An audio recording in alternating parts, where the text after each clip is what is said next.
ఎడారిలో సెలయేర్లు. జూలై 9.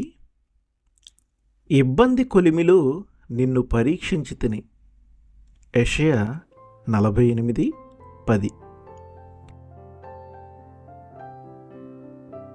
ఈ మాట కొలిమిలోని వేడినంతటినీ చల్లార్చే చల్లని వర్షపు జల్లులాగా ఉంది కదూ. అవును, దీనిపై అగ్నికి వేడిమికి ఏ అధికారమూ లేదు. శ్రమలు రాని దేవుడు నన్ను ఎన్నుకున్నాడు. పేదరికమా, నువ్వు నా గుమ్మంలోనే కాచుకుని ఉంటే ఉండు. దేవుడు నాతో నా ఇంట్లోనే ఉన్నాడు. ఆయన నన్ను ఎన్నుకున్నాడు. అనారోగ్యమా, నువ్వు అడ్డగించగలిగితే అడ్డగించు, కానీ ఔషధం నా దగ్గర సిద్ధంగా ఉంది.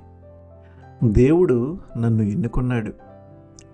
ఈ కన్నీటి లోయలో నాకేమి సంభవించినా సరే దేవుడు నన్ను ఎన్నుకున్నాడని మాత్రం నాకు తెలుసు. క్రైస్తవుడా, భయపడకు. యేసు నీతో ఉన్నాడు. నీ అగ్ని పరీక్షలన్నిటిలోనూ ఆయన ప్రత్యక్షతే నీకు ఆదరణ, క్షేమం. తన స్వంతానికి ఎన్నుకున్న వాళ్ళెవరిని ఆయన వదిలేయడు. భయపడకుడి, నేను సదాకాలము మీతో ఉన్నాను అన్నదే ఆయన ఎన్నుకున్న వాళ్లకు ఆయన ఇచ్చిన మాట. ఇబ్బందుల కొలిమిలో వాళ్ళకి ఇదే ఆదరణ. నాలో అగ్ని కొలిమి కాలుతోంది. మంటల్ని దేవుని ఊపిరి ఊదుతోంది. మనసంతా సలసలా కాగుతోంది. వణికిపోతూ మాడి మసైపోతుంది. ప్రచండ వేడిలో నిశ్చలంగా ఉన్నాను. దేవుని చిత్త ప్రకారమే అని తలవంచాను. ఎర్రగా కాలిన నా హృదయాన్ని బండ మీద పడేశాడు. తన రూపులోకి తేవాలని బరువైన సుత్తితో బాదాడు. సుత్తి దెబ్బలకి నిశ్చలంగా ఉన్నాను.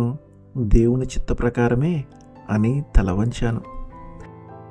ఎర్రగా కాలిన నా హృదయాన్ని మెత్తబడ్డ మనసుపై పడుతున్న ప్రతి దెబ్బకి నిప్పురవ్వలెగిరాయి. చల్లార్చి మళ్ళీ కొలిమిలో వేసి కాల్చాడు. అంతా భరిస్తూ నిశ్చలంగా ఉన్నాను. దేవుని చిత్త ప్రకారమే అని తలవంచాను. సనగడం ఎందుకు? బాధ పూర్తయ్యే సమయం త్వరగానే వస్తుంది. నాపై దేవుని పని రేపే పూర్తవుతుంది. అందుకే నమ్మికతో ఆయనపై భారం వేసి నిశ్చలంగా ఉన్నాను. దేవుని చిత్త ప్రకారమే అని తలవంచాను. శ్రమ అనేది మెడకి వ్రేలాడదీసిన సమాధి రాయిలాగా అనిపిస్తుంది. కానీ నిజానికి అది ముత్యాల కోసం సముద్రం అడుగున వెతికే ఈతగాడు ఆ అగాధంలో ఉండగలగటానికి చేసే సహాయం లాంటిది. ఆమేన్.